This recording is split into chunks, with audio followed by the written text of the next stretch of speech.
My husband left us. Because our son had cancer, then told everyone I was the one harming him. I shut him out completely. Months later, he came back disguised as hospital staff to rescue our child. 14 years ago, when my 9-year-old son was battling leukemia, he came to me one day and asked, "Do you even want me to get better?" Turns out he didn't say that because he himself thought so, rather because my ex-husband told him last weekend that, "Mommy isn't trying very hard for you." That broke my heart. My son had been battling cancer since he was 5, and his illness was the reason my husband left us in the first place. When Mason first got diagnosed, I dropped everything to become his full-time caregiver. I was there for every chemo treatment, every hospital stay, every time Mason vomited into the basin asking if Dad would be here soon. But Dad was never there. Dad was at the bar, drinking with friends and laughing about how sweet life was. He left us 3 years into Mason's treatment, citing he was sick of coming second in my list of priorities. I asked if he was serious. He was. He packed his bags and left in the middle of the night, not even telling our son bye. Yet somehow he was still given the weekends with Mason. It made no sense. He didn't even want Mason. I never understood why, but now it was clear. He wanted Mason so he could turn him against me. After Mason's question that day, Derek's interference quickly ramped up. He started attending parent support meetings, something he had never done, and at them started proving he was the better parent. In front of the others, he would loudly question me and start arguing about what the doctor said, roll his eyes when I spoke, and subtly imply Mom was the reason Mason wasn't getting better. I was mortified, because that couldn't be further from the truth. In reality, every time Mason came home after spending weekends with my ex, he was quieter, more withdrawn. He stopped eating much and started dreading going to the hospital. Then, after a particularly bad weekend, Mason came home pale, shaky, and running a fever. He curled up on the couch, barely moving. Derek said it was just a little cold and I shouldn't overreact again, but my instincts knew better. I rushed him to the ER. The doctors told me Mason had missed his critical treatment 2 days earlier. When I confronted Derek, he smirked and told me that real parenting is knowing when your kid can get better on his own, and that I was the reason Mason dreaded treatments.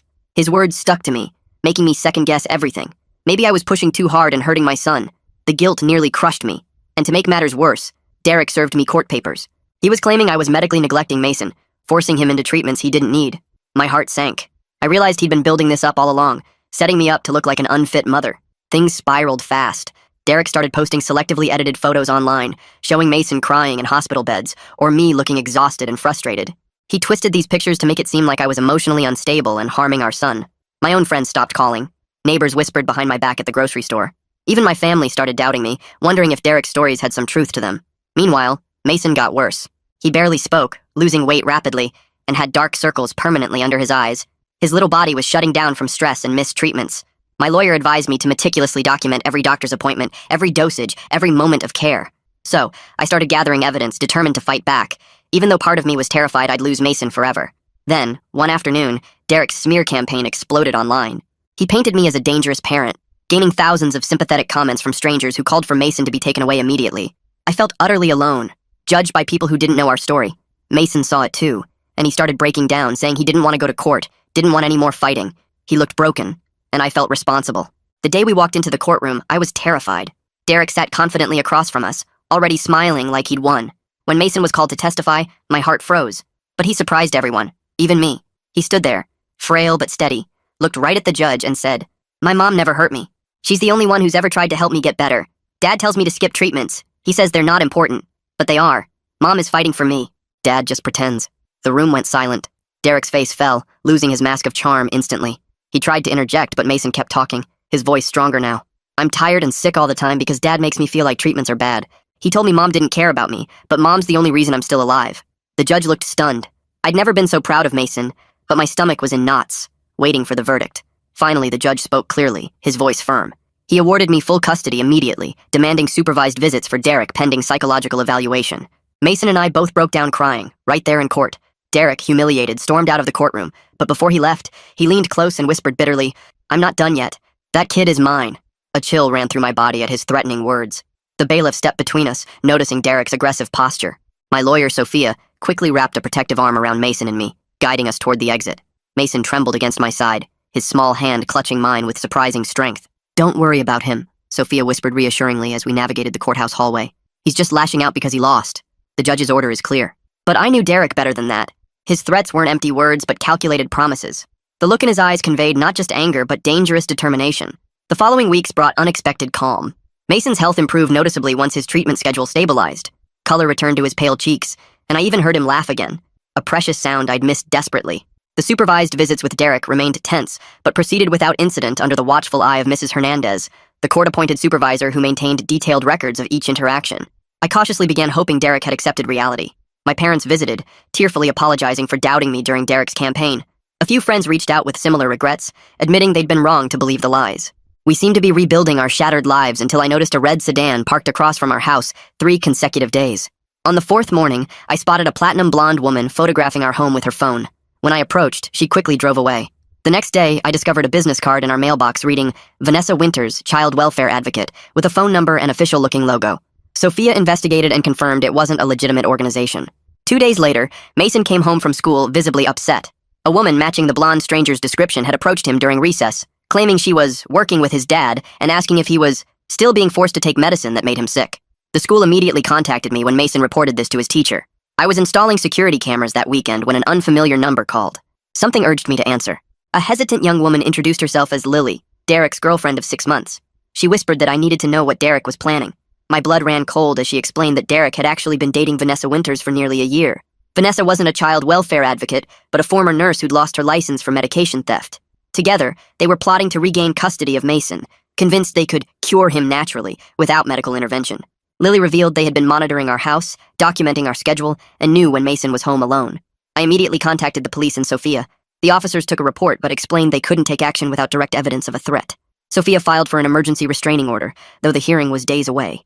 That night, I moved Mason's bed into my room and obsessively checked every lock. Around 3 a.m., headlights swept across my bedroom wall. Through the blinds, I spotted Derek's truck parked down the street with Vanessa in the passenger seat, both watching our house. I photographed them with shaking hands and called the police, but they were gone before officers arrived. The next morning, I received a text from an unknown number. Mason deserves parents who understand real healing. We're going to save him from you. I forwarded it to Sophia and the police. Officer Rivera visited to take another report, looking increasingly concerned. We'll increase patrols in your neighborhood, he promised. I'd recommend you both stay somewhere else for a few days if possible. We quickly packed essentials and relocated to my parents' house across town. I notified Mason's school and medical team about the situation. Everyone offered support, though their concerned expressions revealed their worry. Mason sensed the tension despite my attempts to shield him. Is Dad trying to take me away? He asked that night as I tucked him into bed in my childhood room. I balanced honesty with protection, explaining that his father and girlfriend had incorrect ideas about his medicine, believing they knew better than doctors. I promised I wouldn't let anyone take him away or interrupt his treatments. Mason nodded solemnly. Dad's girlfriend told me the medicine is poison, but I know it's not. It makes me feel better. I embraced him tightly, amazed by his wisdom despite everything he'd endured. The next day brought positive news. The judge had granted emergency restraining orders against both Derek and Vanessa. Additionally, Derek's supervised visitation was suspended pending investigation. My relief was short-lived. That afternoon, my mother called in panic. A blonde woman, claiming to be Mason's aunt, had attempted to remove him from school, citing a family emergency. The school had followed protocol perfectly, refusing to release Mason to anyone unauthorized. Security cameras captured clear images of Vanessa attempting to sign Mason out. Officer Rivera arrived with a colleague to review the footage and take statements. This is attempted kidnapping, he confirmed grimly. We have enough for arrest warrants now. I felt overwhelming relief at his words. Finally, there would be real consequences for their actions. The officers explained they would seek warrants immediately. My parents insisted we remain with them until Derek and Vanessa were in custody. That night, I lay awake in my childhood bedroom, listening to Mason's gentle breathing from the air mattress beside me. Moonlight illuminated his face, emphasizing his fragility. Despite the restraining order and pending arrests, Derek's threatening words echoed in my mind. My phone buzzed with a text from Sophia confirming our court date for the permanent restraining order was scheduled 2 weeks away. She advised continued vigilance. The following morning, I updated Dr. Patel, Mason's oncologist, about our situation. She immediately offered to adjust his treatment schedule and provide additional security during hospital visits. We can also arrange for a hospital social worker to document everything, she suggested. The more evidence of your consistent care and Derek's interference, the stronger your case. I gratefully accepted her support. Later, I found Mason watching me from the doorway, his thin shoulders hunched forward. Are we hiding from Dad? He asked quietly. I invited him to sit beside me, explaining we were being careful until police could ensure his father and Vanessa would stop bothering us. Mason climbed up slowly, his movements still lacking the energy of a typical 9-year-old. I heard Grandma talking on the phone. She said Dad tried to steal me. My heart sank.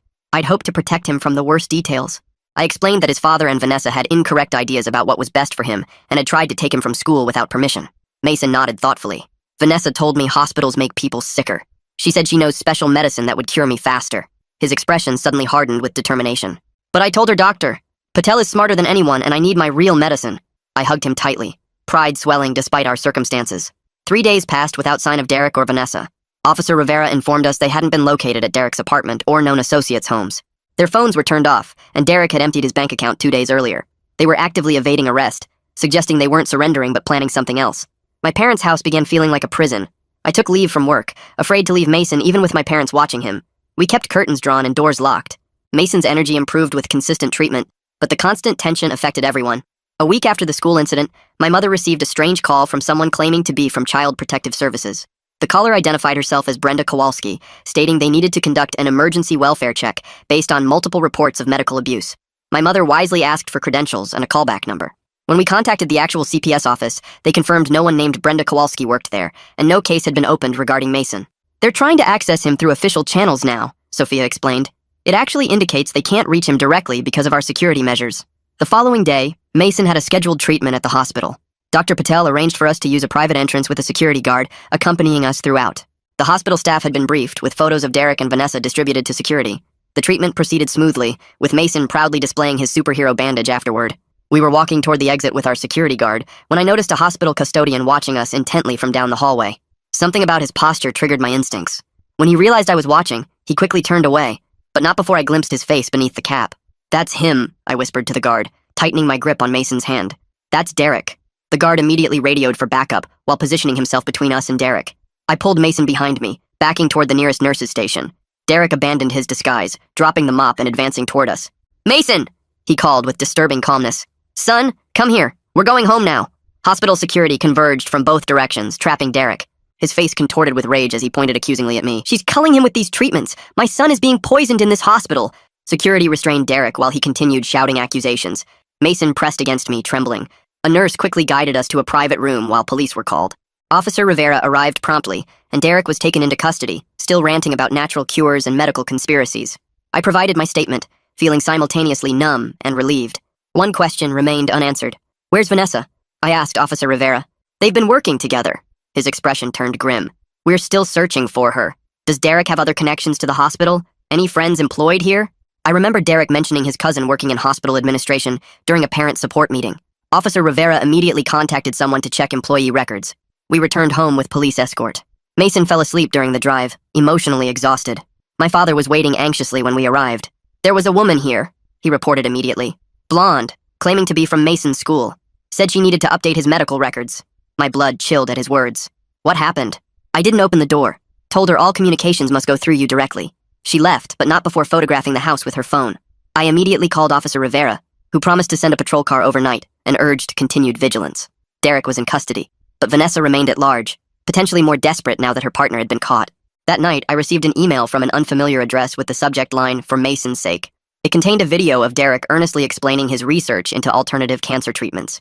He claimed chemotherapy was a pharmaceutical company scam, and that leukemia could be cured through special diets and herbal supplements Vanessa had supposedly used successfully with other patients. "If you're watching this," he concluded ominously, "it means I've been silenced for trying to save my son. Vanessa will continue our work. Mason deserves the chance to be truly healed, not poisoned." I forwarded the disturbing video to Sophia and Officer Rivera, feeling physically ill. Derek wasn't merely misguided.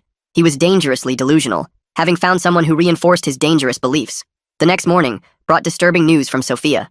Derek had been granted bail, with conditions including no contact with Mason or me, and surrendering his passport. The judge deemed him not a flight risk since he had supposedly turned himself in at the hospital. "But he didn't turn himself in," I argued frantically. "He was trying to take Mason." "I know," Sophia sighed. "His lawyer presented it differently, claiming Derek was just trying to see his son and became emotional. The video you sent strengthens our case for the permanent restraining order, though. It clearly demonstrates his concerning mental state." That afternoon, Mason's school called about a large gift basket delivered for him containing a teddy bear, books, and snacks. The card read, "Get well soon. Natural healing is coming. Love, V." The principal wisely withheld it from Mason and contacted police. Officer Rivera confirmed the basket contained several unmarked bottles of supplements hidden among legitimate items. They were being tested to determine their contents. This incident prompted Sophia to suggest temporarily relocating to a different city until legal proceedings concluded. "Derek and Vanessa know all your routines here. A change of location might provide better safety." I initially resisted, concerned about disrupting Mason's treatment schedule and schooling. However, after the gift basket incident, I recognized staying posed greater risks. Dr. Patel helped arrange Mason's care transfer to a respected oncologist 3 hours away. My company approved remote work arrangements. Within a week, we were settling into a small apartment under a different name through a victim protection program Sophia had recommended. Our new location brought mixed feelings of relief and isolation. Nobody knew our history here. Mason began treatment with Dr. Lawson, who was kind but unfamiliar with his case nuances. I remained hypervigilant, constantly checking locks and scanning for threats. 2 weeks later, Officer Rivera called with welcome news. "We've arrested Vanessa Winters," he announced triumphantly. "She was caught breaking into your parents' house, apparently searching for information on your whereabouts." Both Derek and Vanessa now faced serious charges: attempted kidnapping, stalking, harassment, and in Vanessa's case, practicing medicine without a license. The district attorney was building a compelling case against them. My relief proved premature. The very next day, I received a Facebook friend request from Tara Jenkins, a new profile with only one blurry selfie of an unrecognizable dark-haired woman. Something prompted me to check her friend list before declining. Among her few connections was a page titled Derek's Truth Journey that I'd never seen before. I reported both the friend request and the page to Facebook and Officer Rivera. Within hours, the Truth Journey page was removed, but not before I'd seen disturbing content claiming Mason was being held hostage by medical terrorists and soliciting donations for his rescue. "They're still not giving up," I told Sophia during our next conversation. "Even facing serious charges, they're continuing to pursue us." "The good news is they're becoming desperate and careless," she replied. "Each attempt provides additional evidence. The DA is now considering adding conspiracy charges." A week later, while grocery shopping during Mason's treatment with a trusted nurse, I received a call from an unfamiliar number. "Is this Mason's mother?" asked a professional-sounding female voice. "Who's asking?" I responded cautiously. "This is Nurse Chambers from Dr. Lawson's office. There's been a situation with Mason's treatment today. Nothing serious, but Dr. Lawson requests you come immediately." Heart racing, I abandoned my shopping cart and rushed to my car. Something felt wrong about the call. I contacted Dr. Lawson's office directly while driving. "Mason? He's fine," the receptionist assured me. "His treatment is proceeding normally. We don't have any Nurse Chambers here." I nearly crashed with the shocking realization. I immediately called police, then instructed the clinic to secure Mason until I arrived with police escort. At the clinic, I found Mason safely in a treatment room with 2 nurses and a security guard. Security footage showed a blonde woman, Vanessa, wearing a wig, entering the building shortly after I'd left with Mason that morning.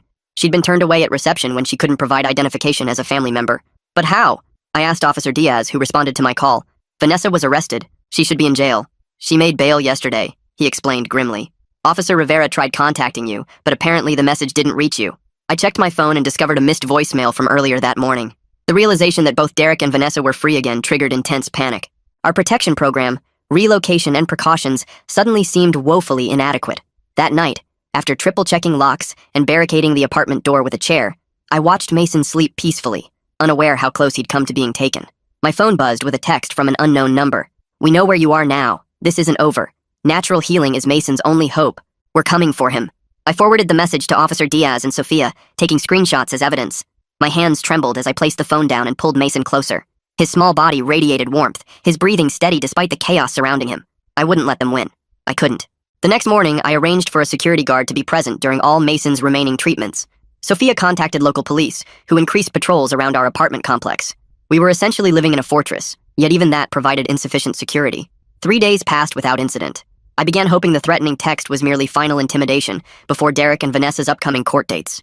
Mason's energy improved with each treatment, and he even asked to visit the small playground visible from our apartment window. I regretfully declined, suggesting a blanket fort instead.